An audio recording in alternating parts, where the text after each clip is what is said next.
Everybody like and subscribe, praise the bell icon. Story number 1. There was a small, dimly lit building tucked away on the outskirts of town. It wasn't much, just an old office complex that had been repurposed to house various small businesses. The kind of place most people forget about once they pass it. But for Danny, the security guard, it was a quiet job that paid the bills. Danny had worked the night shift for almost a year. He'd gotten used to the strange noises that echoed through the empty halls, the soft creak of the building settling, the hum of the old HVAC system, the occasional whistling of wind through cracked windows. But there was something that had started to unsettle him in the last few weeks. It wasn't the noises, but the feeling that he was being watched. It started small, just a feeling that someone might be standing behind him when he turned a corner, or the hairs on the back of his neck prickling for no reason at all. Danny chalked it up to stress and lack of sleep, but the feeling only grew stronger. One night, as he was walking through the lobby on his rounds, he glanced into the security room. He froze. The monitors were all turned on, but no one was sitting in front of them. The strange thing was, the cameras didn't show any movement, but the door to the security room was ajar, just slightly, as if someone had been there recently. Danny took a deep breath and checked his watch. It was nearly time for his break. Maybe he was just imagining things. He pushed the thought from his mind and moved on with his patrol. Later that night, as he walked down the corridor to the back offices, Danny heard something he hadn't heard before, the faint sound of footsteps. It was slow, deliberate, and coming from the end of the hallway. He stopped dead in his tracks. No one was supposed to be in the building at this hour.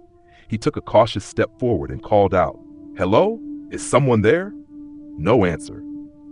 The footsteps continued, though now they seemed closer, as if the person was walking directly toward him. His heart started to race. He turned on his flashlight and scanned the hallway, but there was nothing.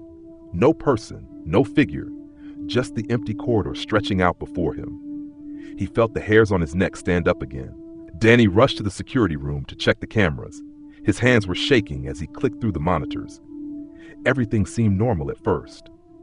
But then he saw it, a figure standing in the corner of the camera view. It was tall, hunched over, and its face was obscured by shadows.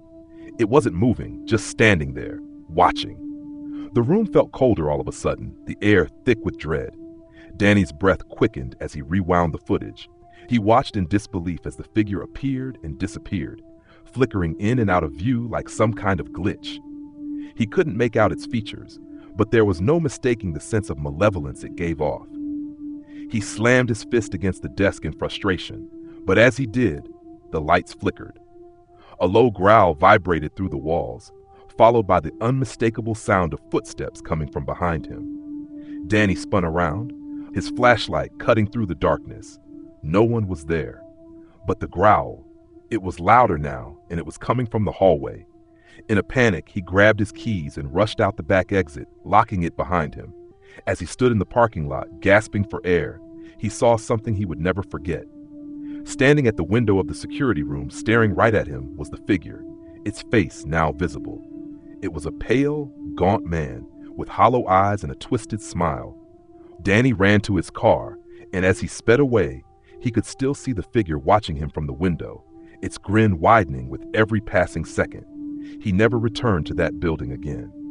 Months later, after the building was sold and new tenants moved in, the new security guard reported hearing footsteps in the hallways late at night and strange figures flickering on the security cameras. But no one would ever speak of the previous guard who had vanished without a trace. Some said Danny had gone mad. Others believed he had simply met the thing that had been haunting the building for years, and it had claimed him. But one thing was for certain, the place was never truly empty, and neither was the darkness that lurked within. Story number 2. It was a small, isolated hospital on the outskirts of town. Not many people knew about it. It was quiet, mostly for patients who were too sick to leave, or those with mental health issues that needed more intense care. The staff knew it wasn't the most glamorous job, but it paid the bills. Mia had just been hired as a nurse, working the night shift. It was her first night on the job, and everything seemed routine. But as the hours wore on, she started to notice things that made her feel uneasy. It began with the strange noises. At first, it was the faint sound of footsteps echoing through the sterile hallways. But as the night went on, the footsteps seemed to be getting closer. Mia tried to brush it off as just the building settling, but it didn't feel right. It was the sound of someone walking, deliberately. She had worked in hospitals before, and this was different. She couldn't shake the feeling that someone, or something, was moving around the hospital when no one should be there. Around 3 a.m., Mia went to check on a patient in room 12B. The door was slightly ajar. She knocked softly before stepping inside. The room was dark except for the flickering light from a nearby machine. Her patient, an elderly woman named Mrs. Collins, was sitting upright in her bed, staring at the wall. "Mrs. Collins?" Mia called, walking over to the bed. The woman didn't respond. Mia gently placed a hand on her shoulder, trying to get her attention, but the woman didn't move. Suddenly, the woman's head snapped toward her, eyes wide with panic, her lips trembling. "You have to get out of here. They're watching. They're coming for me." Her voice was shaky, almost a whisper. Mia stepped back, a chill running down her spine. "Mrs. Collins, what are you talking about?" she asked, trying to calm the woman down. "The nurses, the doctors, they're not who they say they are. They're not real," Mrs. Collins whispered frantically. Her voice cracked as she continued. "They've been watching me, waiting for me to fall asleep. I can feel them. I can hear them." Mia felt a cold shiver crawl up her back. She glanced over her shoulder, but there was no one there. She turned back to the woman who was now clutching the bedsheets tightly. "Mrs. Collins, just rest. Everything is fine. You're safe here." But even as she said it, Mia couldn't shake the unease crawling over her. Mia stepped out of the room, trying to calm herself, but the air in the hospital felt thick, suffocating. As she walked down the hallway, the footsteps followed her again. This time, they were closer. She turned around, heart pounding, but there was no one there. Just empty halls stretching out in all directions. She made her way to the nurse's station, but when she entered, the room was completely still. No one was there. The lights were flickering, casting long shadows across the counters. She glanced at the clock. 3:30 a.m. How could everyone be gone? Suddenly, a low, guttural laugh echoed from the far end of the hall. It wasn't human. It was something twisted. Mia's breath caught in her throat. She turned toward the sound, but the hallway was empty. Her mind raced. She rushed back to Mrs. Collins' room, but when she opened the door, the bed was empty. The sheets were rumpled, but there was no sign of the old woman. "Mrs. Collins?" she called, her voice trembling. The silence was oppressive. Then a soft, raspy voice came from the corner of the room. "You shouldn't have come back." Mia's heart skipped a beat as she turned toward the sound. Mrs. Collins was standing in the far corner of the room, her back to Mia. Her head was tilted at an unnatural angle, and her eyes were wide and unblinking. Her skin was pale, her lips cracked. Mia's breath caught in her throat. "Mrs. Collins, what are you doing?" The woman turned slowly, her smile twisted and wide, revealing teeth too sharp for a human. "I told you, they're here." Before Mia could react, the room seemed to warp around her. The walls began to stretch, the ceiling lowering, the lights flickering. Everything felt wrong. The air felt heavier, and the hallway outside seemed to stretch out endlessly. In a panic, Mia tried to run, but the door slammed shut in front of her. She turned to face the woman again, but Mrs. Collins was no longer standing in the corner. Instead, she was directly in front of Mia, her mouth opening wider, impossibly wide, a black void where her throat should have been. Mia screamed, backing away, but the woman's fingers shot out, grabbing Mia by the wrist with a grip like iron. "You're one of us now," she whispered, her voice a deep, distorted growl. Everything went dark. Mia never left the hospital. The next morning, the nurses found her uniform discarded in the hallway, but there was no sign of her. The staff shrugged it off. Just another disappearance in the long history of the hospital, where strange things were known to happen at night. But some nights, if you listen carefully enough, you can still hear the soft, echoing footsteps of those who never truly leave. And if you look close enough, you might catch a glimpse of them, eyes staring out from behind the glass, waiting for the next unsuspecting soul to wander into their grasp. Story number 3. It was supposed to be a simple camping trip. Jason and his two friends, Luke and Sarah, had spent weeks planning it, just a weekend getaway to an isolated patch of woods. It was far enough from the city to escape the noise, but close enough for a short drive. The kind of place where they could just relax, enjoy the fire, and tell stories. The area was known for its serenity, and the locals even called it the Silent Grove because, for some reason, no one ever heard animals there. It was an odd place, but it sounded perfect for a peaceful retreat. They arrived late in the afternoon, setting up their tents and gathering firewood. As dusk approached, the atmosphere around them grew eerily still. There wasn't a single chirp of a bird, no rustle of leaves from the wind, just the sound of their own voices and the occasional crackle of the fire. "I swear, it feels like the whole forest is holding its breath," Sarah remarked as she poked at the fire. Luke laughed. "You're just spooked because we're in the middle of nowhere." Jason agreed, but deep down, something gnawed at him. It wasn't the usual quiet of the woods. It was an oppressive silence, like something was waiting. But he didn't want to ruin the mood by bringing it up, so they settled in, swapping stories and jokes as night fell. Around midnight, they all went to sleep in their tents. The wind picked up slightly, causing the trees to creak and groan.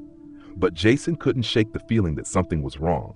Every now and then, he would hear a rustle, like footsteps moving around their camp. But when he opened his tent flap to check, there was nothing, just the dark, stretching shadows of the trees. It wasn't until 3 a.m. that Jason heard it again, a soft, dragging sound, like something heavy being pulled across the forest floor. His heart raced as he strained to listen. It came closer. Slowly, the sound grew louder, more distinct. Jason sat up in his tent, wide-eyed, listening intently. The dragging sound was accompanied by a low, almost rhythmic thud, as if something was walking but dragging behind it something far too large to be a person. He carefully unzipped the tent, trying not to wake the others. Stepping outside, he squinted into the darkness, trying to see where the sound was coming from. The fire had died down to just glowing embers, casting an eerie, dim light over the camp. He saw nothing at first, just the dark shapes of trees stretching into the night. And then he saw it. A figure, just outside the light of the campfire, standing motionless. It was tall, too tall, and its limbs were long and crooked. The thing's head was tilted at an odd angle, as it was trying to get a better look at him. Its skin was pale, almost gray, and its eyes, those eyes glowed faintly in the dark. There were no pupils, just two glowing, empty white circles staring back at him. Jason froze, a cold sweat breaking out across his forehead. The dragging sound had stopped. The creature just stood there, staring, not moving. Jason's heart was pounding in his chest, and for a moment, he couldn't move, couldn't breathe. Then the creature took one step toward him. It was so silent, so unnatural that Jason's body went rigid. He had to get back to the others. He turned, rushing toward the tents, but as he did, he felt something cold and sharp, brush against his back. He spun around, but the creature was gone. The dragging sound started again, now behind him. He dared not look back. Breathless, Jason dove into the tent where Luke and Sarah were still sleeping. He shook them awake, his voice trembling. "Get up! We have to go! Now!" he gasped. The two of them sat up, bleary-eyed and confused. "Jason, what's wrong?" Sarah asked, her voice thick with sleep. He didn't answer, just yanked them out of their tents. The fire was almost out, and the night was pitch black. Jason turned to look at the woods once more, but there was nothing there, nothing but the shifting shadows of the trees. They packed quickly, but as they were about to leave, Jason heard something that made his blood run cold. A voice, barely audible but unmistakable. It came from the woods. A whisper, a name. "Jason, Jason." He spun around, panic rising in his chest. There was no one there, but the whisper continued. It was close, too close. "Jason! Run!" he screamed, and without waiting for another word, they ran. They didn't stop until they were safely back at their car, breathing heavily and covered in sweat. As they sped away, Jason glanced in the rearview mirror, half expecting to see something following them in the woods, but there was nothing. The next morning, they tried to brush it off as a bad experience. Maybe it had been an animal, or maybe they had just let their imaginations get the best of them. But as they passed the entrance to the forest on their way home, Jason glanced over at the road sign. He paused for a moment, a sick feeling settling in his stomach. The sign read, Silent Grove, and beneath it, in faded, chipped paint, was a small, almost unreadable sentence. Beware the Watchers. They never spoke of that trip again. But every now and then, when Jason is out walking alone, he swears he can hear the faintest of whispers on the wind, his name being called from somewhere just beyond the trees.